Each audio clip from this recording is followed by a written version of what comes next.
Good morning. I am Jason Ellis, and this is Tech Avail News. Today is Tuesday, March 30th. Here are your top headlines from yesterday to know going to your workday today, and stay towards the end for some unique news that I think is actually very interesting. So let's go. Our first news story of the day, Rupert Murdoch and News Corp have decided to acquire Houghton, Mifflin, Harcourt, the book publisher. They are putting it right now at a $349 million deal. This is very smart by the Murdochs. It is for News Corp, which is technically separate than Fox Corporation. I guarantee there will be crossover because Fox is needing IPs to manufacture new projects. Houghton, Mifflin, Harcourt have titles such as Lord of the Rings, Jumanji, Carmen Sandiego, Curious George, a lot of kid and adult literature titles that for the Murdochs to put under the umbrella is a smart push for them. During the pandemic, Mifflin has actually gone up in revenue sales by 23%, showing that books did come back and that there are people reading more. That is great because for film and TV adaptation, you have a bigger fan base than you had before. So the pandemic actually helped this company gain profit. So for the Murdoch family to go after it, to acquire it, makes a lot of sense. A lot of studios do have their own in-house companies. Because of the acquisitions by Disney, Fox/News Corp lost a lot of theirs, so this is a smart step forward. Keeping a little bit in the Fox News territory, Fox has announced their first order of a drama series. It is by Lee Daniels and Karen Gist. It is going to be their Our Kind of People project, which actually was in development back in 2019. And of course, the pandemic hit. So they are the first one out of the blocks to get their first series order. Essentially, this is going to be about Oak Bluffs in Martha's Vineyard, where historically and accurately, a lot of wealthy black families have been living for the past, multiple decades.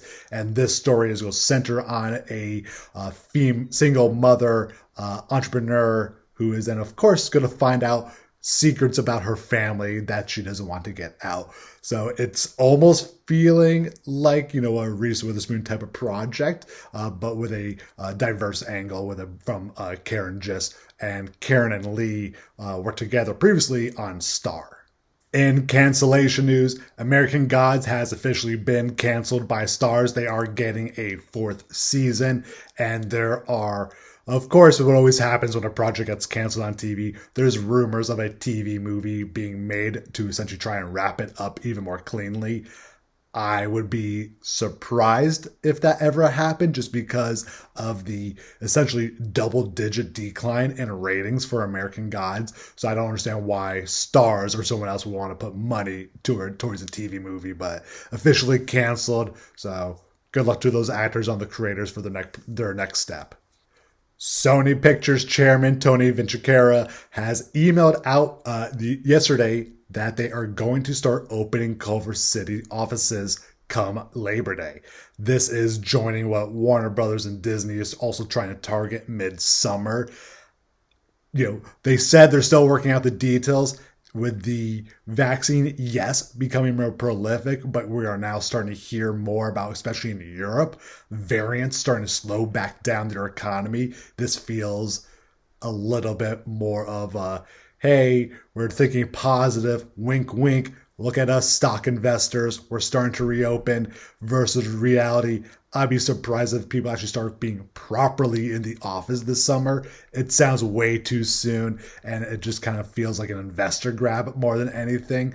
And if I was working for these companies, I would want to wait and see what, A, safety precautions, but B, what's going on with the rest of the world. There's literally continuous reports of COVID cases resurging, even with the vaccine rolling out. So we'll see, but, Sony announced this.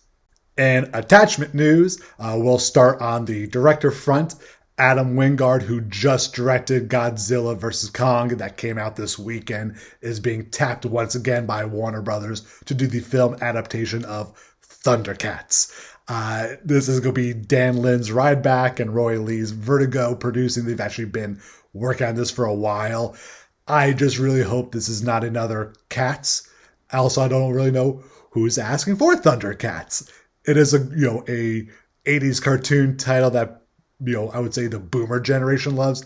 I don't think it's something that millennials and Gen Zs are really asking for. But also Transformers did really well, so who's to say? But Adam Wingard is going to be officially coming onto the project. Joining Nicole Kidman and Javier Bardem in Being the Ricardos. This is the Aaron Sorkin written directed project for Amazon. They just announced that Tony Hale, Aaliyah Shawkat, and Jake Lacey are joining this picture. I hope this is good. I'm a big I Love Lucy fan. This is much more about the real life couple of Lucille Ball and Des Yarnez. I have my hesitations of Nicole Kidman playing Lucille Ball. I think she's a very good actress, but Lucy was funny and smart and just a great character and a woman. So my hesitations, I do love Tony Hale. I think Aaliyah Shawkat's really funny. So cool cast announcement, and at the very least. And they start production, I believe, this week. In TV news, Pete Holmes has been tapped to play the lead role in the CBS pilot Smallwood. This is by Mark Gross and is actually based on the professional bowler Tom Smallwood's life. I really like the script. I thought it was very smart, very well written. I honestly did not read it as a multicam. It felt almost could be made like a dark comedy drama tone to it, almost like a Kingpin. So the fact that it is skewing more multicam, I'm a little bit disappointed, but I do think Pete could play a really smart role in this, and the script's good. So I'm actually very excited to see how this one comes out. And obviously a big announcement was the cast for the Obi-Wan Kenobi series on Disney+. We already knew that Ewan McGregor and Hayden Christensen were coming back for their roles, and we knew a couple of these names already, but some newer names are Moses Ingram, Joel Edgerton coming back to the Star Wars universe, and Benny Safdie, which from the Safdie brothers, who are the directing duo. Benny's always starring in one of their projects. I think it's a pretty cool name so far. I'm curious how else they make this. Is it going to have a Mandalorian feel to it? Is it going to be like the movies, which I really hope not? But I think Ewan coming back and Hayden coming back are very cool. So I'm very excited about this one as well. It's Star Wars. Mandalorian has properly set the bar. So if it comes anywhere underneath, good luck, Disney. But I really hope they match it. And some unique news, Tribeca Film Festival is going to be attempting to be the first festival back with in-person screenings. They do have time. It's not going to be going until June 9th until June 20th. So we'll see, but I do applaud the encouragement of in-person. Obviously, they are going to make this very COVID safe. It's all nice to see things trying to come back to normal. I still think until we see the proper vaccine rollout, until April 15th is when, California can really start getting vaccinated. And even a report said yesterday, there's going to be a massive backlog. So we'll see, but Tribeca is going to be trying to be the very first in-person festival. Those are all the top headlines from yesterday for you to know going into your workday. I am Jason Ellis. Please remember to like and subscribe, and I'll see you tomorrow morning. Have a great day.